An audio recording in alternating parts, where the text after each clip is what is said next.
alunos, estamos de volta para mais uma videoaula. Iremos hoje concluir aqui o assunto progressões. E nessa aula nós falaremos aqui da soma dos termos de uma PG infinita, tá?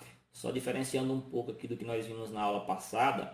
Lá na aula passada nós trabalhamos com a soma dos n primeiros termos de uma PG, ou seja, eu estava somando uma quantidade finita de termos. É isso que me determinava era o problema, tá? Agora não, agora nós vamos somar todos os termos de uma PG infinita. Tá? Então a primeira dúvida que pode aparecer é como é que a gente vai somar os valores que são na realidade infinitos, né? Mas esse tipo de cálculo, pessoal, só vai ser aplicado em situações bem específicas dentro da PG. Tá? Eu tenho que ter uma PG que ela é decrescente e que o valor de Q ele está posicionado aqui entre menos 1, ou seja, ele tem que ser maior que menos 1, não pode ser o menos 1, tá? E ele tem que ser ao mesmo tempo aqui menor do que 1. Então é um valor que está posicionado ali entre o menos 1 e o 1.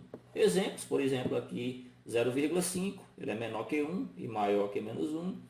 Menos 0,5, menos 0,9, 0,9, ou seja, são valores que estão realmente aqui posicionados entre o menos 1 e o 1. Então o que ocorre? Quando nós temos uma PG infinita aqui com a razão nesses valores, ela vai sempre diminuindo, tá? Ela é uma PG decrescente, ou seja, a tendência dela é ir sempre se aproximando do zero, tá? Ou seja, por isso que eu consigo fazer essa soma através dessa simples fórmula aqui, pessoal. Eu tenho aqui A1, que é o primeiro termo, dividido por 1 menos Q. Ok, pessoal? Então é bem simples. Talvez alguma dificuldade que tenha, que nós iremos trabalhar aqui com números decimais e com números fracionários, né? Dependendo de cada um dos problemas. Mas também isso não é difícil.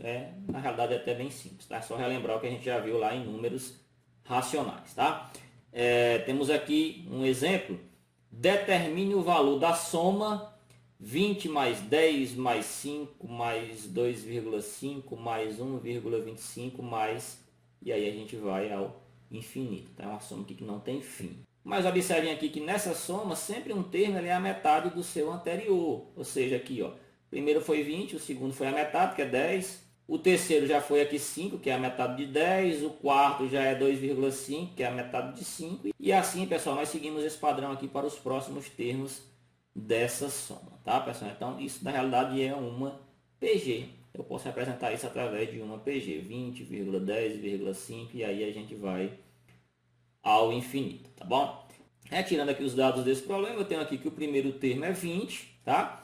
A razão vai ser 10 dividido por 2, ou simplesmente aqui simplificar, ou seja, minha razão é 1 sobre 2, tá, pessoal? Ou seja, eu tenho uma razão que realmente está posicionada ali entre o menos 1 e o 1, se eu dividir 1 por 2 vai dar 0,5, tá bom? Então, atende aquele critério.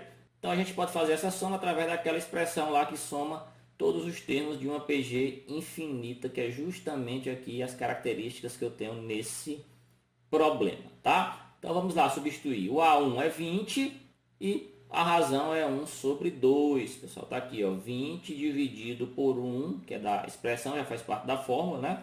Menos 1 sobre 2, tá? Então o primeiro passo é responder essa subtração aqui de baixo. Então eu tenho aqui um número inteiro que eu quero subtrair dele aqui um meio, tá, pessoal? Como eu estou trabalhando com fração, eu vou transformar esse número inteiro aqui em uma fração também, né? Eu sei que embaixo do 1 também tem 1, né? Mas para ficar com o mesmo denominador, eu vou multiplicar tanto em cima que embaixo, esse 1 de cima e esse 1 de baixo, que por enquanto está invisível, por 2, ou seja, eu vou ficar aqui com 2 sobre 2, né? Não estou alterando nada no cálculo. Observem que se eu dividir 2 por 2, eu tenho novamente o meu 1 aqui, né? Eu apenas mudei a maneira de representar esse valor, porque convenientemente isso vai me possibilitar fazer agora aqui a subtração, né? Eu só posso fazer subtração de frações ou soma de frações quando eu tenho denominadores iguais, que agora é o caso aqui, pessoal. Agora eu posso fazer, eu conservo o denominador aqui embaixo, que é 2, e aí eu faço aqui 2 menos 1. 2 menos 1 vai dar 1. Ou seja, 1 menos meio vai ser justamente 1 meio. Então agora eu tenho um número inteiro dividido por uma fração. Na prática aqui é fração de fração, né? Divisão de frações. Então eu vou conservar aqui o primeiro valor, que é 20, e vou multiplicar pelo inverso dessa fração aqui de baixo, né? Essa é uma propriedadezinha que a gente utiliza para calcular aqui divisão de frações. Ou seja, vai ficar 20 vezes, o inverso aqui de 1 meio é 2 sobre 1. E 20 vezes 2 vai dar 40. Então 40 é o resultado dessa soma aqui infinita, tá bom, pessoal? Então S igual a 40. Fiz através de PG. Outro exemplo, eu tenho aqui que determinar o valor da soma dos termos da PG. 10, 2 e aí também a gente vai ao infinito.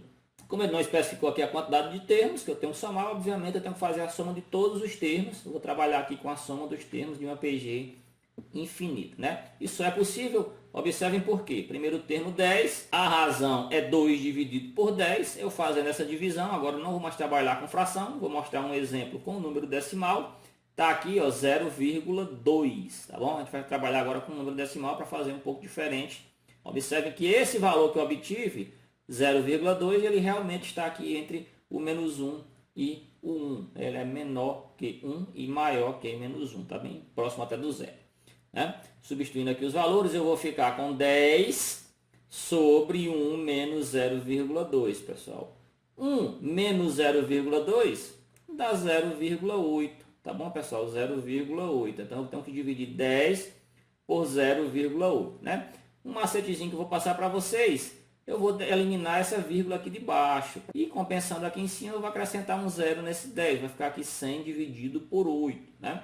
100 dividido por 8 vai me dar aqui um 12,5. Então, se você somar todos os valores aqui dessa PG, você vai ter um 12,5 resposta para essa questão. Ok, pessoal? Então, essa foi a aula de hoje. Espero que vocês tenham gostado e até a próxima.